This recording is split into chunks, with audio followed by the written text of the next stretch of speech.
আমন্ত্রণ আরও একবার মধ্যরাতের খবরে।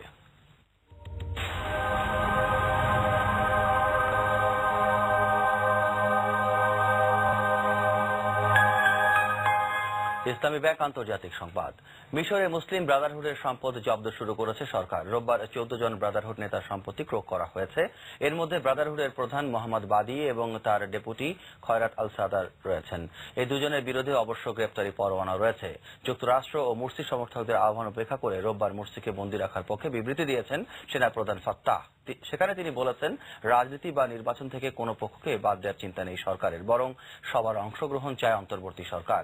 প্রেসিডেন্ট মুরসিকে অপসারণের পর সৃষ্ট গোলযোগের সময় হতাহতের ঘটনায় তদন্ত শুরু করেছে সরকার। এই তদন্তে মুসলিম ব্রাদারহুডকে আরও কোণঠাসা করা হবে বলে বিশেষজ্ঞদের মত। এদিকে অন্তর্বর্তী সরকারের ভাইস প্রেসিডেন্ট হিসেবে আজ আনুষ্ঠানিক শপথ নিয়েছেন মোহাম্মদ আল বারাদি। ব্রিটেনে 2015-এর পার্লামেন্ট নির্বাচনে লন্ডনের একটি আসন থেকে বর্তমানে ক্ষমতাসীন লেবার পার্টির টিকেটে লড়বেন বঙ্গবন্ধুর নাতনি ও বাংলাদেশের প্রধানমন্ত্রী শেখ হাসিনার ভাগ্নি টিউলিপ সিদ্দিক। রোববার হ্যাম্পস্টেড অ্যান্ড কিলবার্ন আসনের জন্য পার্টির অভ্যন্তরীণ ভোটাভুটিতে দুজনকে হারিয়ে প্রার্থিতা নিশ্চিত করেন শেখ রেহানার মেয়ে। নির্বাচিত হলে রুশনা আলীর পর টিউলিপ হবেন হাউস অব কমন্সের দ্বিতীয় বাংলাদেশি। টিউলিপ 2010 সাল থেকে ক্যামডেন কাউন্সিলের সদস্য। লেবার পার্টির মনোনয়ন দৌড়ে 31 বছর বয়সী টিউলিপ দুই প্রতিদ্বন্দ্বীকে হারানোর পর তাকে টুইটারে অভিনন্দন জানিয়েছেন MP Rushanara Ali. Hampstead and Kilburn আসনটি বরাবরই লেবার পার্টির কবজায়। তবে 2010-এর নির্বাচনে মাত্র 42 ভোটে জয়ী প্রখ্যাত অভিনেত্রী লেবার পার্টির গ্লেন জ্যাকসন বয়সের কারণে রাজনীতি থেকে অবসরের ঘোষণা দিয়েছেন। ইংরেজি সাহিত্য এবং রাজনীতি ও সরকারি নীতি বিষয়ে উচ্চতর ডিগ্রিধারী টিউলিপ সম্প্রতি ক্রিশ্চিয়ান পার্সি নামের একজন ব্যবস্থাপনা পরামর্শকে বিয়ে করেছেন। আমিরাতের রাস আল খাইম বাংলাদেশ ইসলামিয়া স্কুলের অভিভাবক প্রতিনিধি নির্বাচন সম্পন্ন হয়েছে। আমাদের আমিরাত প্রতিনিধি শিবলি আল সাদিক জানান, স্কুল অডিটোরিয়ামে সরাসরি ব্যালটের মাধ্যমে এই নির্বাচনে অভিভাবক প্রতিনিধি নির্বাচিত হয়েছেন যথাক্রমে মোহাম্মদ সাইদ, মামুনুল হক, আব্দুল হক ও শাহাবুদ্দিন। দিনব্যাপী এই নির্বাচনে 169 জন অভিভাবক ভোট দেন। পরে ফলাফল ঘোষণার সময় উপস্থিত ছিলেন দুবাইয়ে নিযুক্ত ভাইস কনসাল কৃতি চাকমা ও স্কুল পরিচালনা কমিটির সভাপতি পেয়ার মোহাম্মদ। নির্বাচন কমিশনের দায়িত্ব পালন করেন এস.এম. মুসা, জাহাঙ্গীর আলম, জসিমউদ্দিন। তারা জানান, স্বচ্ছতা ও নিরপেক্ষতা বজায় রেখে নির্বাচন পরিচালনা করা হয়েছে। আমাদের কাজের সফলতা আজকে একটা সুন্দর সুষ্ঠু নির্বাচনের মধ্য দিয়ে আমরা ফলাফল ঘোষণা করে এসেছি। 3 জন বিজয়ী হয়েছেন। ভোটাররা উৎসাহ উদ্দীপনার মধ্যে যেভাবে ভোট প্রয়োগ করেছে, সবাই আমাদেরকে সহযোগিতা করেছেন। পঞ্চমবারের মতো কাতারস্থ বাংলাদেশ কমিউনিটি সম্মানে Sheikh Thani bin Abdullah foundation for humanitarian services ও কাতার স্বরাষ্ট্র মন্ত্রণালয়ের যৌথ উদ্যোগে এক ইফতার মাহফিলের আয়োজন করা হয়।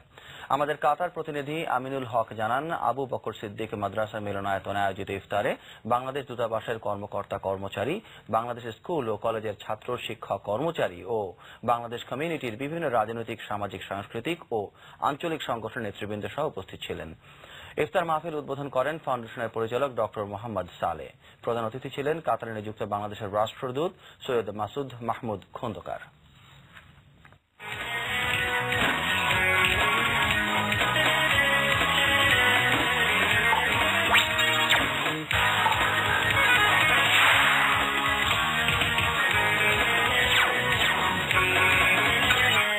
ক্যাম্ব্রিয়ান খেলার খবর এবং ক্রিকেট। ঢাকা প্রিমিয়ার লিগের দলবদল আরও একবার পিছিয়ে যাচ্ছে। জুলাইয়ে নয়, সেপ্টেম্বরের প্রথম সপ্তাহে দলবদল করে লিগে অংশ নিতে রাজি হয়েছে ক্লাবগুলো। রোববার নিজেদের মধ্যে এক বৈঠকে এই সিদ্ধান্ত নিয়েছে ক্লাবগুলোর কর্মকর্তারা। এদিকে সপ্তাহখানেকের বিরতি শেষে অনুশীলনে যোগ দিয়েছেন জাতীয় ক্রিকেটাররা। যোগ দিয়েছেন প্রধান কোচ শেন জার্গেনসনও। নাইম হাসানের রিপোর্ট। বিসিবিকে আরো একবার ব্যাকাতে ফেলতে চাচ্ছে ক্লাব সমিতি।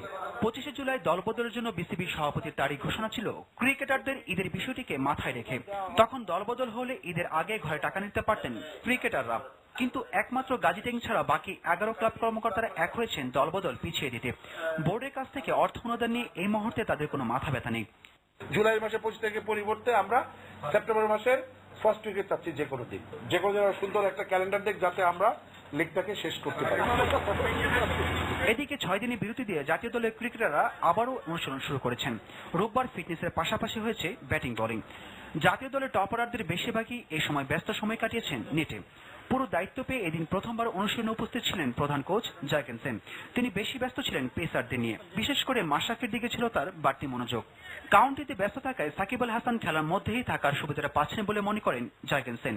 সেই সাথে এই সপ্তাহে পুরোটা ক্রিকেটারদের স্কিল নিয়ে কাজ করার কথা জানিয়েছেন হেড কোচ। ব্যাটিং বোলিং এর সাথে ফিটনেসটা আরো ভালো করার জন্য এই সপ্তাহটা কাজ করব। মাশরাফির অবস্থা যা দেখছি তাতে আমি আশাবাদী। সাকিব তো খেলার মধ্যেই আছে, এটা সত্যি ভালো হচ্ছে ওর জন্য। তারপরও কয়েকটি প্রস্তুতি ম্যাচ খেলার দরকার আছে। দীর্ঘদিন ম্যাচ না খেললে তো সমস্যাটা আমাদেরই হবে। অন্যদিকে event management company game on sports ম্যানেজমেন্টের কাছ থেকে 1 মাসের মধ্যে পাওনা আদায় হবে বলে আশাবাদ জানিয়েছে BPL governing committee. Mirpur BCB কার্যালয়ে জরুরি সভা শেষে একথা জানান